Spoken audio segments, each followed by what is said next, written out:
Welcome to Thomaston Place. My name is Kaja, Veilleux, and this is Thomaston Place Auction Galleries, and we are doing a private walkthrough tour of the gallery for all of our clients that can't be here to join us for the preview and or for the auction.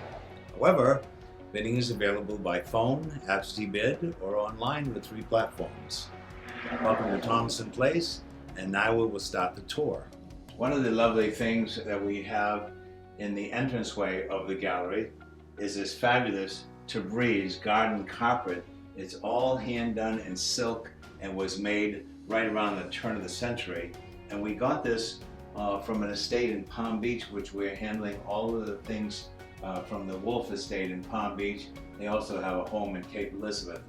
This is a lovely Persian rug, and it is 4'4" by 6'9". It's lot 1170 on Saturday, and it's from Northwest Persia. And the estimate on that beautiful rug is $3,000 to $5,000. The one thing great about this type of rug is it has a direction to it. You'll see the tree growing up. It has birds on the branches and flowers. Over here it has a peacock, and it has an animal border with deers and birds. And you can tell the fine quality of this rug by the thousands of knots per square inch. There's literally thousands of knots per square inch. This would have taken a family several years to make on the loom, and it's in beautiful conditions. A few little spots of loss on it, but it's always been hanging in the Palm Beach house where we took it down and we rehung it here to show it is a piece of art rather than just an area rug. But one of my favorite rugs we've had in a long time, at $3,000 to $5,000. One of the other great things that we have in this sale is this incredible, almost life-size bronze, lot 1272, by Anton Merci. He's a French artist from 1845 to 1916, and it's a David the Conqueror. And he's 69 inches tall in a beautiful old bronze finish. You'll notice it's signed very largely, luckily, and underneath the dust by the artist.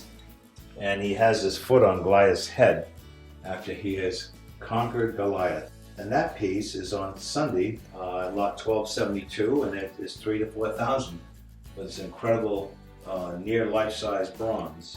As you come in through the entranceway over the main door is this large carved and gilded eagle, sternboard eagle, and it's by Guy E. Nicholas of Rockland, Maine. And this was given to us by the family to have at auction. It's the first time it's been offered. A lovely piece, 84 inches wide, all hand carved by Guy Nicholas. He was a specifically trained carver of eagles from Rockland. And this one is on Saturday, lot 1003, and estimated at $4,000 to $5,000. And it's all done in 22 karat gold with a black background. This is lot 1034, which is on Sunday, is a Soviet deck-mounted ship binoculars. And so if you wanted to use this, you can turn it and you can use the elevations. It's got the raise and lower. It's an amazing thing. And this was from on someone's deck here in Rockport, Maine. This is we got this on a house called in Rockport, Maine. Soviet deck mount ship binoculars. They call them 2110 big eye binoculars on a cast iron base, 60 inches high. Great if you want to keep track of your neighbors on another island. You can see them from there with this. And these were estimated at $1,000 to $1,500. I can't imagine what they would cost to have this made today. It'd be amazingly expensive. And this is a scale model of the RMSP Aragon, a twin screw cruise ship, first of the class vessels of the Royal Mail Steam Packet Company. And it has all gold plated fittings on it in the original carved mahogany case.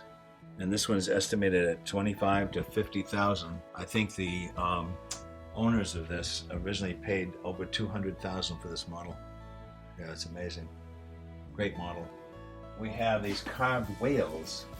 This one here is the humpback whale, lot 1001, starting the sale on Saturday.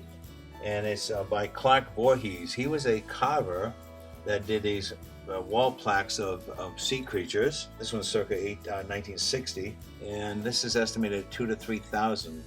There's another sperm whale on the other side, right there. We've had several of his whale plaques before.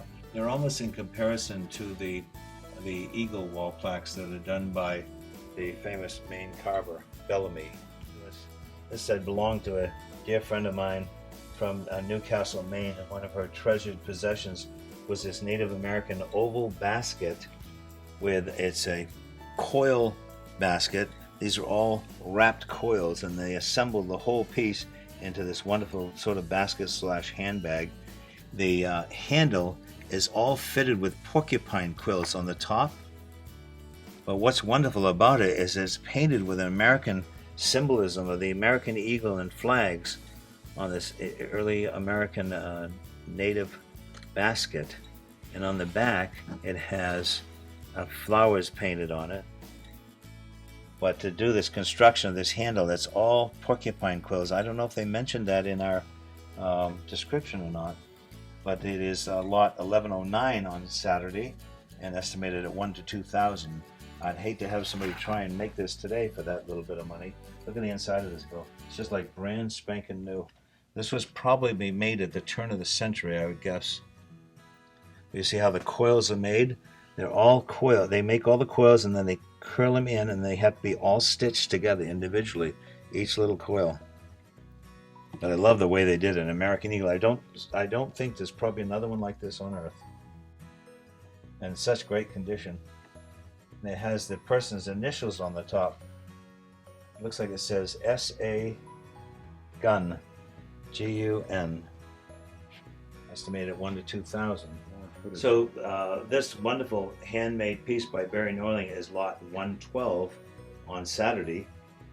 And it's a spectacular, one-of-a-kind bronze made for the Copper Kettle restaurant at the former NB&A retreat headquarters in Northport, Maine. That is lot 3 on Sunday, estimated at 2,000 to 3,000. So through my 50 years of selling antiques, we've handled a lot of wonderful Antonio Jacobson paintings. This one we got on a house call over here in Rockland, the same family that had the great sternboard eagle that we did earlier. This is the ship Larchmont from the Joy Line, paddle wheel, steam and paddle wheel. Lovely piece done by Jacobson in 1905. This is an interesting story about this one. On February 11, 1907, the stately 1,600-ton, 252-foot steamer Larchmont sank in icy waters off Watch Hill in westerly Rhode Island after a collision with a trim 3-masted schooner, the Harry Knowlton, losing all but 19 of the 153 people on board. And that is lot 1004 on Saturday, and estimated at $12,000 to $15,000. Exceptionally good Jacobson. Beautiful condition. As you can see, the gold pilot house eagle up here, and you see the crew on deck here, and there's more passengers and people on here, and sadly most of them were lost at sea.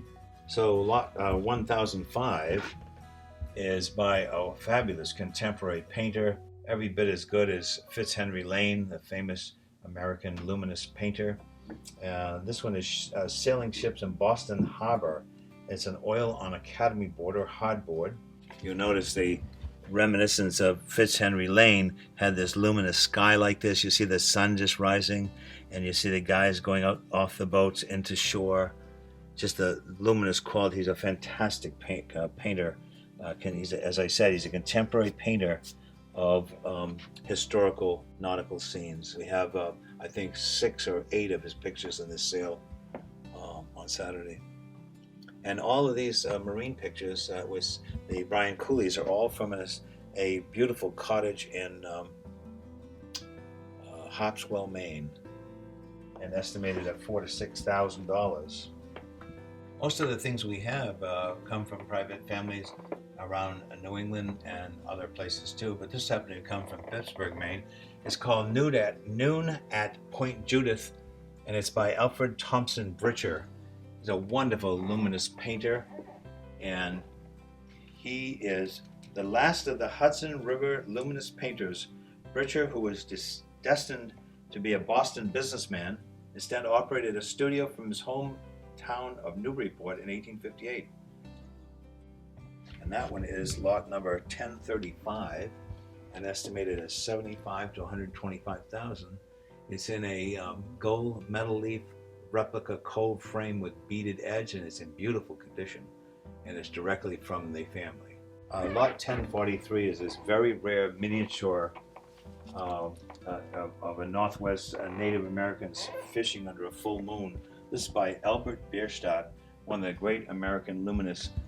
This miniature is in a period ribbed gold leaf plaster on wood frame, and he's a wonderful painter. He was a leader in the second generation of luminous painters on the Hudson River School, and a spectacular painting, lot 1043, and at 15 to 25,000. His paintings, some of his paintings are brought into millions. And this is a little miniature which you never find. Lot 1043 is this fabulous and rare Frederick Church, one of the great American luminists again. And it's a wonderful little miniature again. Depicts the farmer, and he has his lunch and his gear over here on the ground, and you see his sheep resting over here, and the early hand made picket fence along here to keep the sheep in line. You'll see the luminous color coming through there. It's a fabulous little picture right there. It's just, the title is Descending to the Harvest Fields, the Berkshires, Oil and Canvas, circa 1847. He was the son of a banker who convinced the well-established Thomas Cole, who's a famous American luminist, the father of Luminism, to take him on as a student in Catskill, New York. This came from a private collection, and that one is in a gold leaf on wood period frame, and nice condition. And that's lot 1042 at 80 to 120,000. But there must be at least 15 or 20 really important luminous paintings in this sale. We've started something new in the sales catalogs that have bios on the major artists, so people can familiarize themselves with the history and background of these significant American painters. So this is a lovely impressionist painting by the painter Charles Woodbury. It's lot 1082 in our sale on Saturday, and estimated at 4 to 6,000. A large painting by him. It's called Cold Gray Day, a view near Cliff House in Gunquit, Maine. In great condition. It's in a replica 22 karat gold arts and crafts frame. It's signed and titled on the stretcher on the back. The original price when it was purchased years ago was $300, and now it's estimated at $4,000 to $6,000, and worth every cent for that size of his pictures. We have several Woodburys in the sale, including these wonderful two little beach scenes and another little beach scene down here. These are from, I believe these came from a place in New Hampshire, and that one was found in Cape Elizabeth. But he painted a lot of scenes in Gunquit and southern coastal Maine. Lot 1063 is by John George Brown, wonderful painter. He focused his work, focused work on the street urchins, as they were called in New York City, where you see he's sitting on an old wooden crate. He's all disheveled, and it's signed right here, J.G. Brown, National NA means National Academy. It's the original, incredible, monumental, carved and gilded plaster on wood original frame. This came from the Burridge Estate in Damariscotta, Maine. It's in beautiful, untouched condition, and it's a spectacular example of his work. Look at the quality. Look at the quality of the eyes on this picture, and the way it's done. It's just, the composition is great. Even the little Mother Pro buttons on the shirt, and you can see he probably was in a quarrel because his hands have these little damages on his knuckles. No shoes. Anyway, 1063 is 20 to 30,000, but this is in the original period gilded frame. Spectacular piece by him. The workmanship is just, we don't know who painted it, but we think it's by George Caleb Bingham. He was a great American portrait painter. That's the finest portrait we've ever had in the building.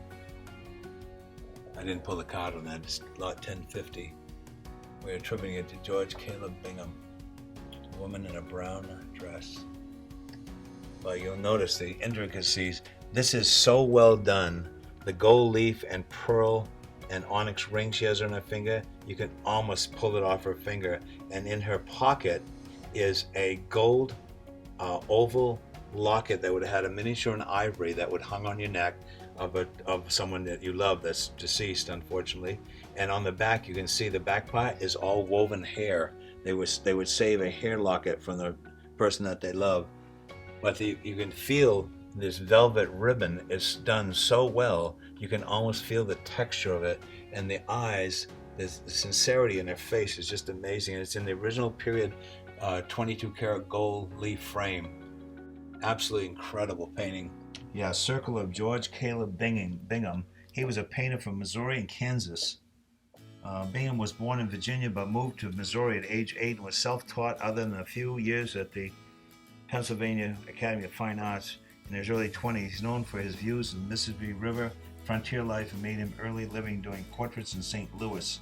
This was found in an estate in Ohio, as estimated at $8,000 to $12,000. This is worthy of being in the Portrait Gallery Museum in Washington, D.C. They don't come any better than this. They really don't. I mean, she's practically alive. If you ever wanted, again, to have a great, important still life in your collection, this is by lot 1048, is by Severin Rosen, the master of American still life painting. He was the guy that all the other people wish they could paint like, very much like the Dutch old masters of painting. This is a monumental painting in size. You'll notice he's represented just about every fruit you could imagine. Wine or champagne bottle, reticulated milk glass basket there filled with strawberries, a woven basket here filled with peaches. Look at that slice of watermelon with the seeds popping out. You can feel the moisture on the grapes. They're so well painted. And he's peeled a lemon for you with moisture on it. And that's one of the details that he did to show how moist and how rich and how three-dimensional his paintings are. And of course he has this lovely fluted glass of wine or champagne here. And he almost always puts them on a stone-top table. And you'll notice the wispiness of the curly cues coming off the vines of the grapes and things like that. So he's represented plums, peaches, grapes, raspberries, cherries, strawberries, apples. What else are in there? Everything you can imagine in there. Look at the little imperfections in the plums. And this guy's an amazing painter. So lot 1048. If you need a great still life, is estimated at $40,000 to $60,000. And this is an old master still life, the type that Severin Rosen would emulate. And this, again, is so fabulously done. You figure it's 300 years old, and the quality of it's incredible. It is initialed down here, right here, by the artist. Unfortunately, we were not able to decipher who it was. The initials are JHD-M. If anyone out there knows who he is, we would love to know. It's in a period black lacquered Dutch ribbed frame. They call it ribbed edge frame, and it's painted on a wooden panel. It's in a 17th century. These peaches are set in a 17th century blue and white Dutch bowl. And to show their talent, they always did extra stuff. Like they peeled this peach and split it to show the pit. You just notice that beautiful white butterfly over here. And the raspberries, again, using that moisture on the leaves to show the luminosity and the 3D effect of the painting. That's lot 1193 and is estimated at $50,000 to $60,000. A superb example of an old master painting. So these wonderful chairs here are actually, they're actually like the throne chairs you would have had in Russia. They're Egyptian revival Regency chairs after George Smith. 2 Ford Abbey chairs, Regency style, ebonized, black in ebony, finish with partial gilt 22 karat gold with cane seats and backs. You'll notice that it has a fabulous Medusa head carved in the back here. There's lion heads here and lion heads on the back with gold leaf paw feet. It's got winged carvings on the side. Absolutely spectacular pieces of furniture. There's a pair of them. Everything is all hand carved and 22 karat gold with black lacquer in here, the stars and everything. But look at the mouths on the back of these chairs. You can put your fingers right in his mouth.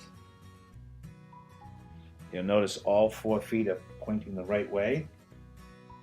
This is lot 1255 on Saturday. And these are from a private collection in Harpswell, Maine, estimated at $4,000 to $6,000.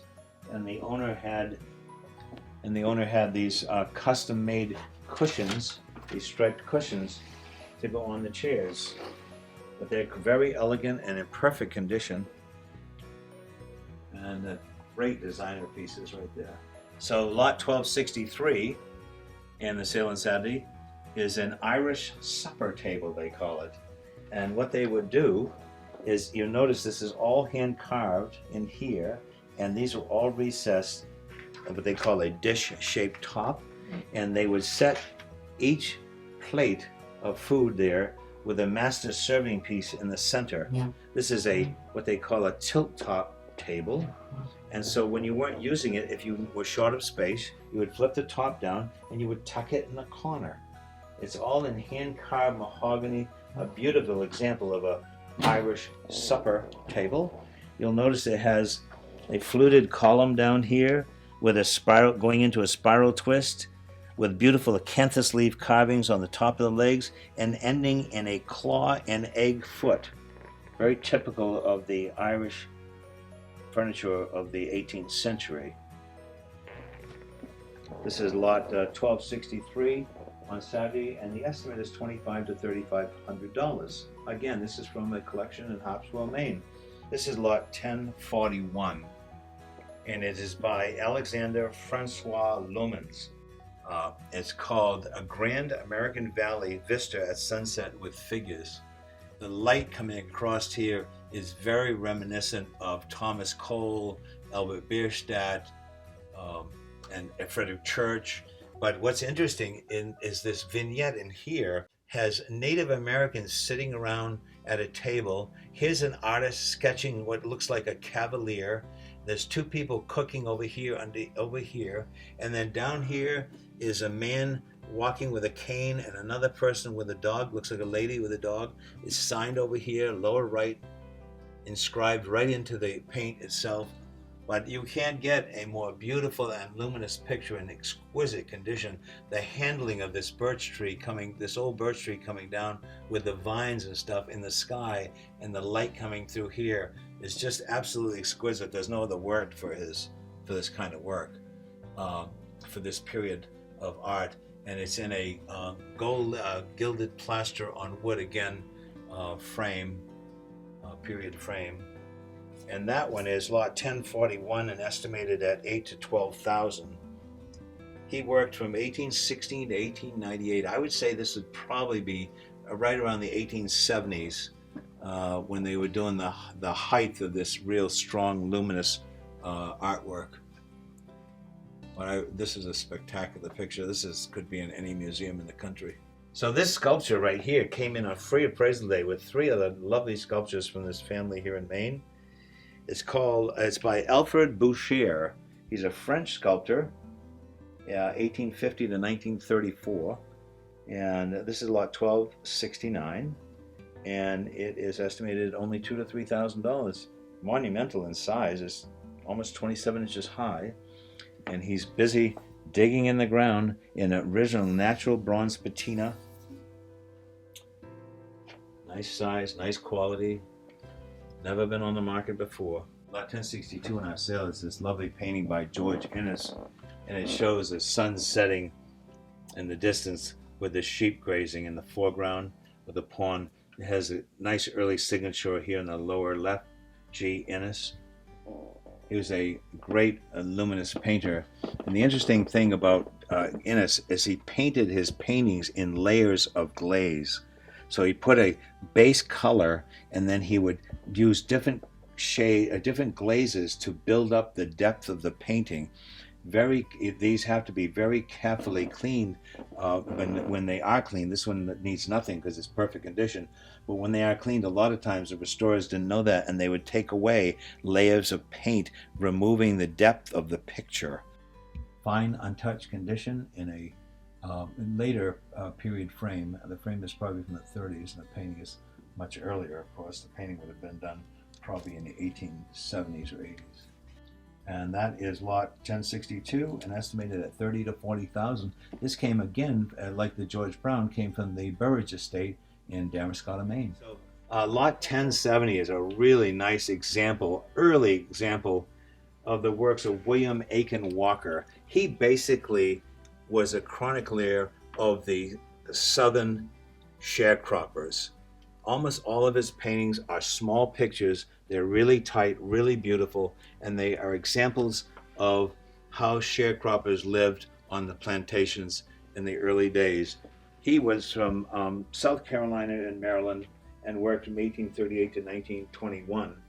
This is a wartime slave cabin with a couple out front and workers in the field, and it's in the original period melon-ribbed gilt frame in beautiful, beautiful condition. And what's interesting about this picture, lot 1070, which is estimated at 10 to 15,000, is look what's on the back. We have a couple of pictures like this. There's the study for another painting on the back side of this. Yeah, there's another whole, so you've got 2 for 1. The front, of course, is much better. This is just a study. But you can see the untouched condition. The other thing, when you're looking at frames and paintings, if you want to tell if they go together, you can see the tonal range of the wood. You can see these have always been together because the age of the wood has toned evenly across. So you know that's the right frame with that picture because of the tonal range of the wood. 1051 is a very rare example of a painting from the Art Deco period by a Black American artist. And this is by Aaron Douglas, New York and Kansas City. He lived from 1899 to 1979. It's called, the title is called Listen Lord, oil on canvas. It's signed on the reverse, A. Douglas. Douglas united desperate histories and aesthetic impulses, culminating in some of the most modernistic drawings and paintings produced under the banner of the New Negro Arts Movement. This picture is signed on the reverse also, and signed and numbered on the stretcher. It's also accompanied by a letter from Dr. Jonathan Tracer Robinson, and she calls the work a Douglas masterpiece. And we have a copy of the letter that will go to the buyer.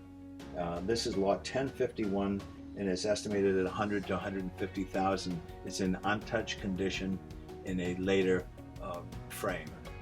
So lot 1234 is an English porcelain sweetmeat set from the late 18th century of English porcelain. It's estimated at 1,000 to 1,500, and this comes from an estate on Islesboro, Maine. Beautifully made in blue and white, and you see that it has sort of an oriental motif to it, almost like the early Canton china. It's an early soft porcelain, and it's in an oval tray. And look at this. This is all your little egg cups. So in the morning, the servants would bring you your hard-boiled eggs in those little cups, and it has a tray in it so you can put hot water into there, which would keep the eggs warm while you were waiting to be served. So if your servants were a little sloppy, you still get warm eggs.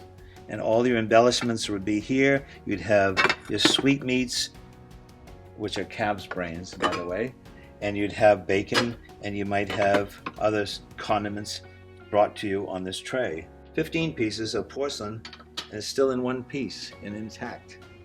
Amazing. So that your butler comes in the morning and brings you your breakfast and sets it down on the main dining room table, and off you go. Kind of fun. So lot 1266 rather, is estimated at $5,000 to $6,000, and is a Louis XVI ladies' kidney-shaped desk. You'll notice the interesting part of this, it has gilded bronze pieces mounted to this to hold candles. So in the days of this, there were no electricity, so you would have candles to write your love letters and things in the night. Has little compartments to hold writing equipment. Has a drawer down here and here, which are all locked. And it has all gilded bronze mounts and a leather writing surface. This came from an estate in Bangor, Maine, and a beautiful little desk right there, about $1266, and it's estimated at $5,000 to $6,000. So you notice it has the marquetry inlay in here with all the flowers inlaid in different colored woods. And it has pocketry inlay in here. Marquetry inlay is when you have figural inlays, and pocketry inlay is when you have the woods in different layers going in different directions. Again, it has gilded bronze mounts coming down the sides of grape leaves and foxes and everything else. Wonderful example of that type of furniture. This is a lot 1149. It's a Chinese rose medallion bowl from the 19th century. One would often call them punch bowls. It's estimated at $1,000 to $2,000. And another great example, and how to tell if it's really good quality, is the thickness, the weight. The early stuff is very light, and you'll notice the more detailed gold hair combs in the hair of these pieces, of the figures.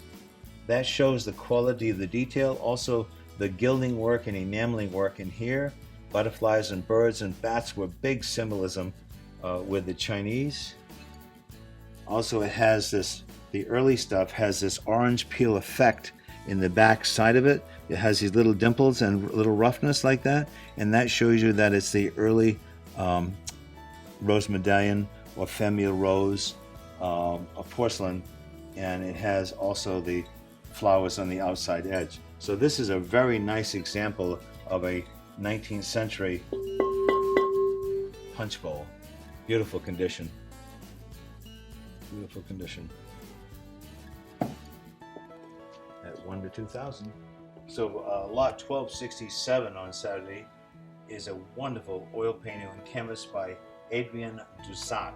He was a French artist from 1804 to 1868, so he had a very short life. The title of the painting is Lida, a river scene with hermitage, tomb, and mosque among trees in Algiers. This artist is represented in museums all over the world and is from a private collection in Harpswell, Maine again. The quality and lightness of this picture is absolutely amazing. And of course it's in this gilded plaster on wood monumental original frame with name plaque from in the period. It's signed in the lower left hand corner, and you can see these gentlemen outside here in the white robes by an oven, and the mosque over here in beautiful, beautiful condition. This was again out of that estate or the home in Harpswell, Maine, and a fabulous French artist. He has his paintings are represented in almost all of the major museums around the world, and that one is estimated at $35,000 to $50,000. Lot 1183 is a 17th century Dutch marine painting. It's two Dutch warships in a Corsican harbor. Great deal of portside activity, fortress and citadel circa 1680. Oil on panel applied to a cradled panel. It's unsigned, but definitely done by one of the Dutch masters. It's in a magnificent gold leaf stepped corner gilt frame, but this 22 karat gold frame had to cost thousands of dollars. But a wonderful activity, guys coming in with a flag, the ships with the flags, and even the boats coming in with the little boats coming in with a flag. Here's royalty, I'm sure, in all their elegant garb. Dogs in here. There's even somebody swimming in the river right here. There's a woman swimming up the river, I just noticed, with gulls. Super, super painting right there. That's lot 1183, and it's estimated at $25,000 to $35,000. Again, this is from the collection in Harpswell, Maine. 1114 is a handmade blacksmith sign, the Taft's Blacksmith Shop. Lot 1114 estimated 2,000 to 3,000. Everything has all been handmade and assembled to certainly show the trade sign of a blacksmith. We feel that it might have been possibly from the smithy that was the inspiration for Longfellow's poem, The Village Blacksmith, in 1840. So it would have hung off of a extension pole, and it has taps on both sides. Just to show you the scale of it, it's quite a large sign, and hollow, so it wasn't horribly heavy. All handcrafted, one of a kind. Lot 1116 is this wonderful pair of prior Hamlin School portraits. They're life-size, waist-length portraits of a wealthy young couple. These were found in Tennis Harbor, Maine, and as usually they're unsigned in circa 1850. What's lovely about them is their original water-gilded 22-karat gold leaf on plaster on wood period frames. They appear to be in fine, untouched condition, and typical examples of the prior Hamlin School, with the way the face is painted, the way the eyes are done, the nose and the mouth. This one has her gold beads on, which were one of the pieces of jewelry that the average person had in that period. Was a simple strand of hollow gold beads. We've had many of them come in and sold through the years. And he's certainly a distinguished gentleman in his vest with his cravat and stuff like that. It's just the way he has that nice look to him. And there she has a red shawl. Just a lovely pair of pictures. Lot 1116 at 8 to 10,000. I didn't realize it was all colored leather. That's amazing. So lot 1233 is a wonderful pair of English Regency card tables. And one of the great things about them, other than these wonderful brass paw-foot casters that they have on them on their saber leg, is this multicolored leather insert on the card table. There's a matched pair of these, and they have this red and camel-colored leather with gold tooling on them. And these were very popular in the Regency or Federal period. And they would, what you would do is you would swing the top like this, where you could hide your game pieces in here or whatever you want. Sometimes we've had these, and in these estates, and we've opened them up, and people have hidden all kinds of jewelry and gold and money and everything else in them. But you revolve around and it makes your card table. And when you don't want them to be card table for a bridge or whatever games you want to play, you simply put the things back in this compartment, and you roll this back like this, and you put it against the wall, and you have a space-saving table. And these are a matched pair that can be used back to back as a larger table. A beautiful French polished finish with figured mahogany and banded satinwood borders with rosewood inner channeling border. A superb pair of Regency card tables. Lot 1060 is a monumental in scale painting by Wesley Weber. He was made in Massachusetts. His name was really Wesley Eldridge Weber, and he was from Maine and Massachusetts, and he lived from 1841 to 1914. This shows a shipwreck of survivors on a raft, monumental oil and canvas, depicting a group of 8 men, 3 women, and 3 children, and a dog, sitting a rescue ship on the horizon beneath a delivering angel descending from the city of heaven. You see the angel coming in up in here, and they're hoping and praying here that that ship makes it to here before that raft goes under. See the signal flag in here, and there's children here, and this woman is in distress. It's in a later carved and gilded frame, a monumental in scale. He was quite the painter from Maine. A lot 1060 is estimated at 10 to 15,000. So this is by John Abrams Beerstraten, Netherlands, 1622 to 1666, and it's a follower of this artist. It's a contemporary 17th century view of the Battle of Scheveningen in July 31st in 1653, the final naval battle of the First Anglo-Dutch War, which was in 1652 to 1654 in the English Channel. And then we have the mate to it down here, and they're sold in two separate lots, and they're estimated at $20,000 to $30,000 each. Lot 1045 is a beautiful painting by Frederick Judd Waugh. It's called the East Coast Monhegan. Beautiful original painting. The light on this picture is as good as you can get in a Frederick Judd Waugh. It's an original arts and crafts carved and gilded frame. Signed lower right, Waugh, like he always does. Very important picture, and great color and light on this picture for Monhegan's subject matter. This is lot 1045, and the estimate on this picture is $12,000 to $18,000.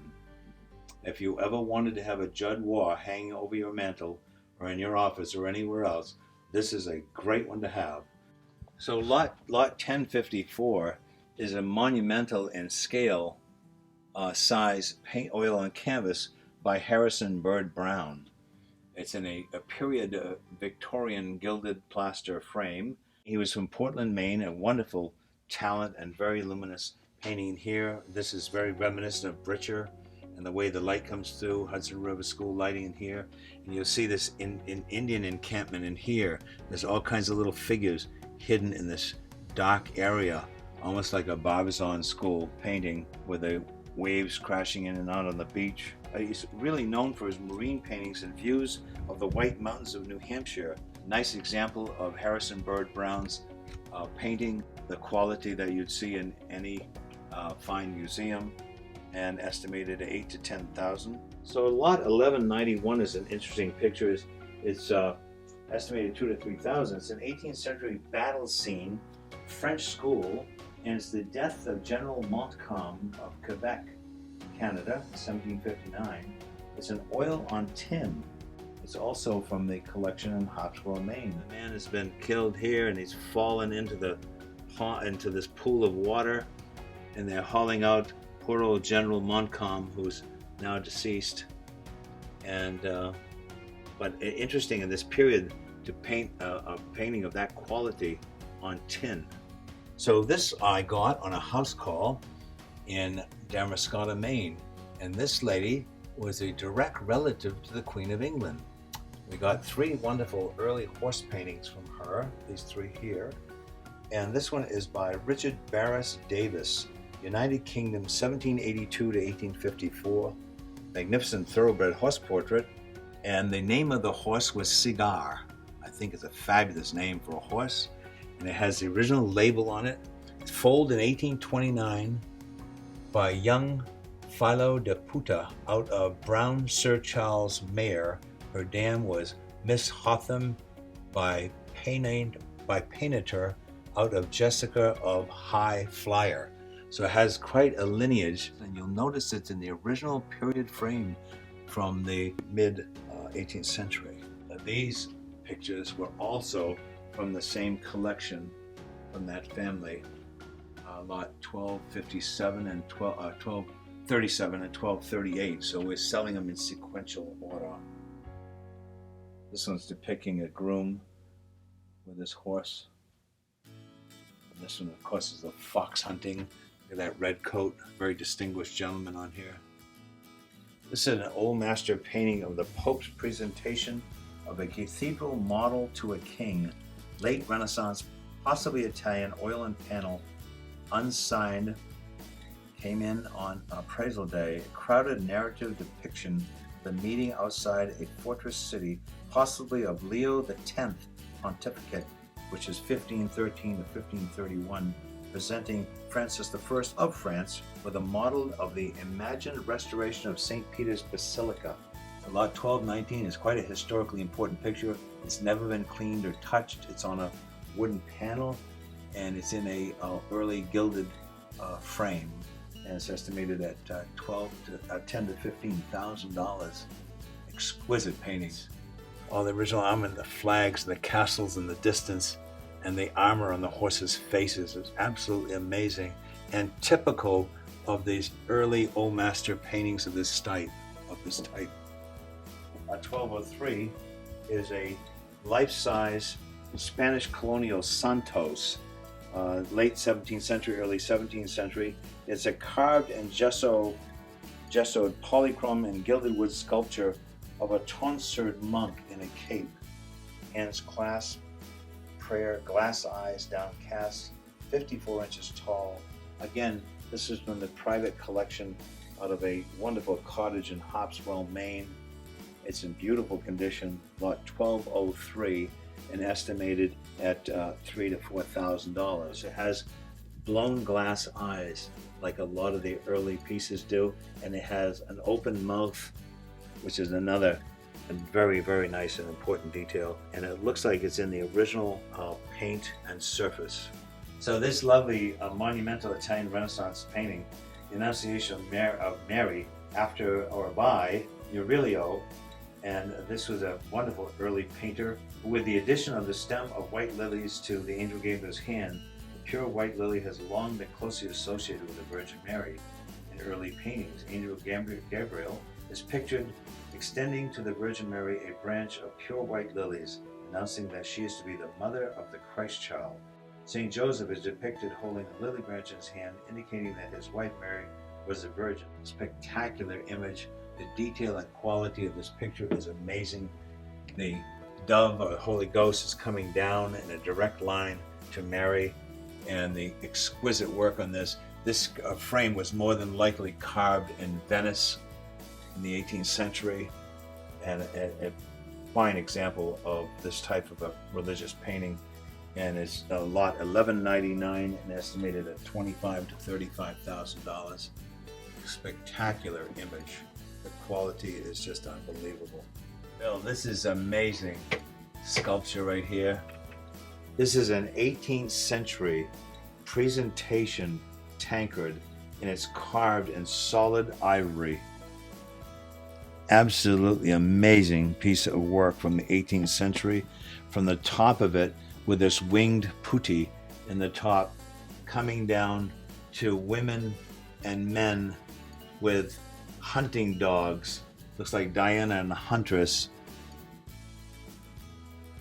Swans. Naked sirens coming out of the water. A lot of beautiful women along this, carved in the side. Even a beautiful portrait on the handle. And you see the stag, all in 3D, carved in this ivory. It's an unbelievable piece of work. And it has the lion faces as the feet on it.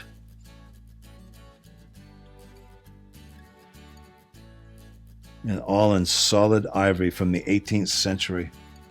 One of the most magnificent large ivory tankards we've ever had to sell. And estimated at $10,000 to $15,000. But there have been ivory tankards of this caliber that have brought upwards of $50,000, $60,000, $70,000. We got these from the same family, and these are 17th or 18th century sculptures in ivory of hunting scenes. Here they're hunting the bear on horseback in early clothing. Absolutely spectacular quality and beautiful condition. This one happens to have a silver mount to hold it on the base. This is lot from the same collection. This is lot 1217. And then 1216 is this piece. These are all from the same family. This is also 17th or 18th century, and it has Triton and mermaids and figures all in 3D of a monumental piece of early ivory. Look at the people riding the horses and the dolphins in here. These are absolutely exquisite pieces of 17th or 18th century ivory sculpture.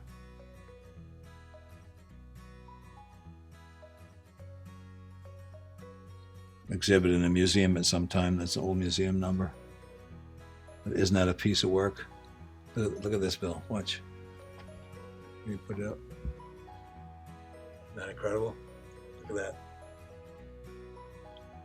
That's what it looks like when you put the light through it. I wish I have a light inside of it. It's an amazing thing. This 18th century Dutch snuff box. You see many of them, that these 18th century snuff boxes that come in the copper and brass, but this one here is dated 1747. They're very early in the 18th century, but this one here is solid silver. It's solid silver with a gilded interior, has all the Dutch hallmarks on it, and an 18th century snuff box. So this would have been for the regular folks, and this would have been for royalty. So this Dutch box is finely engraved oblong, commemorating the Amsterdam tax riots of 1748, lid with detailed image of the riots near the City Hall and at Dam Square during the execution of 2 accused instigators of the rebellion. Underside with an image of looting of houses in the city, front with engraved images of soldiers firing at fleeing rioters and 2 cartouches engraved. And dated June 28, 1748. And this comes from an estate in, or a home in Damariscotta, Maine. That's lot 1300, estimated at 25 to 3500. It's interesting, we got this one in 1748, and then a few days later we got this brass and copper one dated 1747. 1 year apart, these 2 fabulous pictorial boxes. They're highly collectible. This one has 2 different rulers on each side, Dutch rulers. And this one is lot 1300 and 1301. We try to, when we do the selling, we try to keep things in relationship to each other when we're lotting and promoting the sale. There's all kinds of fabulous stuff in this cabinet. This piece here is a wonderful Chinese, almost sculptural feeling to this chair. It has a tuck-away ottoman, which makes it lovely. These sculptured arms are just incredible, and it's all sculpted and built in either a type of rosewood or Hongkai wood in China. It's 19th century, and it has it's actually in Hongmu or Blackwood, we've been told, and it's called a moon-gazing chair. And I will demonstrate that to you, because the moon is out tonight, but the chair is inside, unfortunately. But you would sit in the chair, carefully. You sit in the chair, and you lean back like this, and gaze at the moon. And believe it or not, even though there's no padding on this chair, it's extremely comfortable. And then the little wooden pillow hits you just right in the back of the neck. So you're comfortable as anything. I should do the sale from here. Anyway, this is lot 1353 and estimated at $2,000 to $3,000. And it's deservedly so. This is comfortable as anything. All right, this next one is 1173. Is a Bijar rug from Northwest Persia. And this one is what they call the turtle pattern, because it looks like a turtle in the center.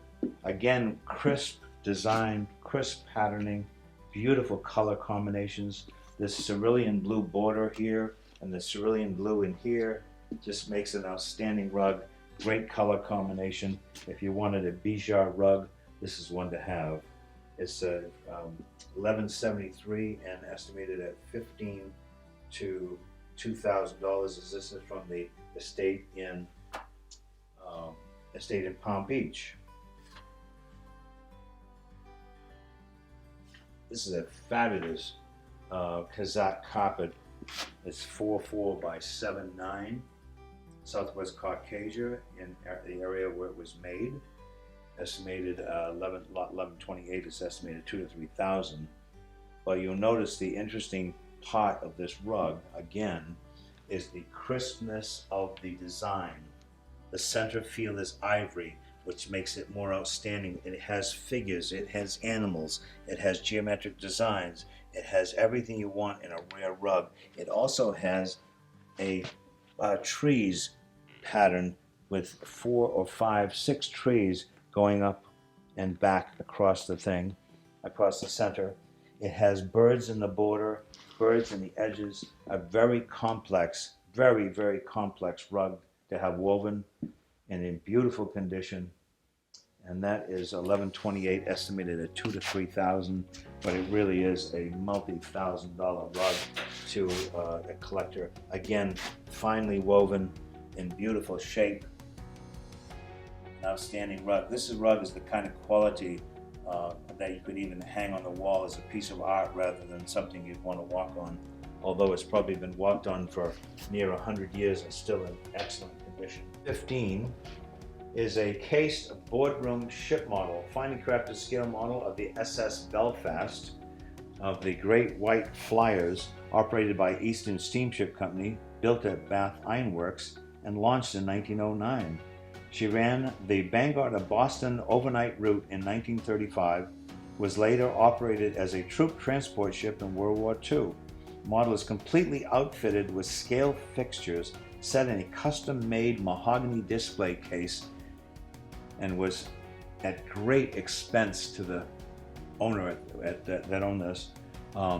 It's so detailed that it even has a cargo hold showing the early 30s cars in the hole. You see that? The early cars and all the life rafts and everything in beautiful condition, absolutely spectacular condition. And you notice it has bronze dolphins propping up the ship in the center with a name plaque. Built at Bath Iron Works in 1907, owned by Eastern Steamship for Boston Bangor service. It was 320 feet long, 40 feet wide, 16.1 draught, and it's a 5/16 scale model by William E. Hitchcock is the maker, or was the maker. A fine model right there, and at only $5,000 to $7,000. This is a type of model today in a store would be around $50,000 to $60,000 to $70,000. This is the same model, boardroom model of the steamship SS Camden. Comes with a complete mahogany case and glass. Again, it has the cars in the holding area. Built at Bath Iron Works in 1909, owned by Eastern Steamship Lines, Boston Bangor service. This one's 320 feet long, 40 feet wide, and 16.1 draft. Again, scale model by William E. Hitchcock. Beautiful condition these are. They have all these custom-made mahogany cases, and this one's at $5,000 to $7,000. So this is a pair of exquisite, early carved ivory, Chinese carved ivory small vases on fitted bases. The bases having silver wire inlay, and the estimate is on lot 1342 on Saturday is $2,000 to $3,000. So you have the bats, which are important symbolism in Chinese artwork, and he's holding the coins on a silk tasseled cord, and then you have the little foo dogs coming down the sides, and it's just an absolutely incredible carving in beautiful condition. And you have the birds coming down here on the sides, these winged birds, and on either side of them, and then of course you have the early silver wire inlay in these rosewood carved bases, and we believe them to be the original vases too. They have great wear on them, and as I said, they're exact match pair, which means they were carved by an ivory master carver, and beautiful patina on them. That's one of the ways you can tell the age of them, by the patina. And of course they're all hollowed out. That all has to be done by hand. So lot 1348 in the Asian section of our sale is a pair of Chinese green jade fu lions on integral plinths and carved wooden bases. They're Qing period after the Ming style in our opinion, but they also could be Ming and need to have somebody with absolute expertise examine them. They have beautiful age and wear to them. The jade in it is absolutely spectacular. You see some translucence coming through there, like you want to see. Has an urn carved on the front of the fu lion. Nicely carved. Not too much over carving on this, which denotes the earlier period. Later in the period, they would embellish it more and more and more. This one has an old loss on the corner of this one here, and Beautiful pair of Fu lions. This one is identical, probably the same carver, I imagine. Has that locket or urn on the front of him, and nicely modeled again. Has an imperfection where the stone ran out, just simply ran out of stone, with ribbon carving incised in the back. Solid blocks of jade. Exquisite pieces. This is lot 1339, is an 18th century spinach jade carved snuff bottle with relief carved butterfly decoration on the front and the back in a well hollowed interior. To tell the quality of a great snuff bottle is how thin the walls are and how hollowed out it is. That's how you tell.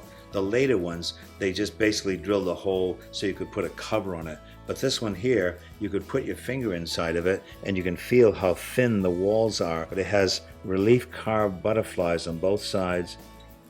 Early piece, 18th century. And of course, this one unfortunately does not have a stopper, but it would have had a carved jade stopper, which has since long gone through the years.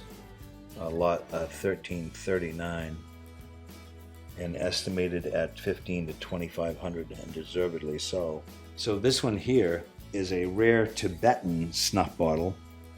It has a jade inlay, gold inlaid eyes. It's inset with carnelian. This is solid silver now, inlaid with carnelian and lapis. That little stone right there is blue lapis. It has a chain keeping you from losing the stopper, which the other one, if it had that, we wouldn't have lost the stopper on that 18th century one. But it's like a demon holding the stone. This is red coral on this side, carnelian here, red coral up top, and jade there. Often used in the Tibetan pieces of artwork. The horned demon with the gold eyes. Beautifully made, in perfect condition. And this one does have the stopper and the little spoon to bring the snuff out with, which is very popular to have. This is lot 1393, and it's estimated only $300 to $500. 1333 is a large pair of Ming pottery temple figures, male and female. They are three-part figures of court dignitaries in a Sancy glaze with removable heads and lift-off torsos. They have original padded boxes. They're 35.5 inches tall with lightly incrustation on the integral bases. And those are at lot 1333. It's estimated at $5,000 to $7,000. These are from the Ming dynasty period. And they have, to move them, they have removable heads, and they're all done in a early polychrome painted soft terracotta-like pottery, and they fit into the integral section of the head right there. And they both have offerings of food and the original shoes, everything. It's just lovely pieces. And those are estimated, 1333 is estimated at $5,000 to $7,000. And from the same family, we have these smaller ones. That's from the same family, and they also have removable heads in polychrome and sconcy glaze on terracotta. This is lot 1316 in the Asian section of the sale, and it's a Sino-Tibetan Kuan Yin of 1,000 arms, painted wood, two-part, magnificent and monumental carved and painted figure of Kuan Yin, 1450 to 1495, with later 18th and 19th century embellishments and some restoration. Crafted of bai and camphor wood with layers of polychrome lacquer and pure pigment with glass and onyx and pearl details. The figure has 26 arms. The hands represent eternity. Each hand holds a different symbol or attribute. The figure is sitting loose on the original cloud form stand, 31 inches by 40. And this was exhibited at the Palace Museum in Shanghai, an Imperial Museum, and it's from the Walker Foundation, and estimated at $50,000 to $75,000. A very, very important piece of Chinese sculpture. There's an eye in her hand right here, And very little tiny eyes in here, an eye in the hand here. Incredible incrustation over the old wood, and it has a dragon carved into the base with a glass eye. Superb details, and how this ever existed is absolutely amazing to exist at this period and this long, and be descending down in this family, which has been in the family possession for years and years. So lot 1320 is a three-part Ming dynasty pottery garden pagoda or stupa, Chinese sconce glazed, 1575 to 1600 with multiple tiers. It has kanji calligraphy on the lower base, memorializes deceased members of the Gangshao KWL family. It's 61.5 inches high. There are some chips and losses. Exhibited at the Metropolitan Museum's Astor Chinese Garden Court in the mid-1990s as part of a special exhibition honoring Brooke Astor's collection and philanthropy. Again, this is from the Walker Foundation, and many of these important Chinese pieces that we have were held by this family. And lot 1320 is estimated at 20 to 25,000, and it's certainly worth all of that. It comes apart in sections, so there's this section, then that section, then that section, and then the base. There are a few pieces that are lost through the last 200 years here and there, but it's basically pretty much intact, including with the figures on the corners of the roof, and it's in this this sort of a ochre and green glaze, which is the typical of that period. 1115 is this wonderful two-part William and Mary chest on stand, late 17th, early 18th century, with a English red and gilt chinoiserie decoration. They would take and do it in an oriental motif, and so they had a red lacquered paint over the original surface, and they did this. All this is all raised. This is all three-dimensional raised with a composition, and then gilded and drawn, all hand done. Exquisite amount of work. It even has the original William and Mary chased hardware, which is an exceptional piece of furniture right there. When you see this trumpet formed leg and ball feet with that serpentine stretcher like that, that's of the William and Mary period. That's what tells you that it's of that period, other than the rest of the form too. And you can see on the sides over here, it has a Ming tree design. It has birds and flowers and things of that nature. And 1115 is estimated at $2,500 to $3,500. Appears to have the keys with it and ready to be going into someone's lovely home. So lot 1257 is a George II sterling lidded tankard, which was made in London in 1754 by the silversmith John Payne. This ballast-shaped body with molded girdle and a scrolled handle, domed lid, elaborate pierced thumbpiece, and circular foot, from the Hopswell Maine collection. But it is like as we found it in the home. You can see it's all handmade. This is totally hand molded and shaped. Look at the hallmarks on the bottom. This is how we tell who made it and where. These different hallmarks tell you London, the initials tell you the maker, and the town mark and the period mark of which how to date it. And you can see how beautiful it'll be when it's polished next week. But this is just as it was found. This is from the home in Cape Nettic, Maine. This came out of the Cape Nettic collection, also from their home in Hopswell. They had two homes. Exquisite piece at $3,500 to $4,000 for that.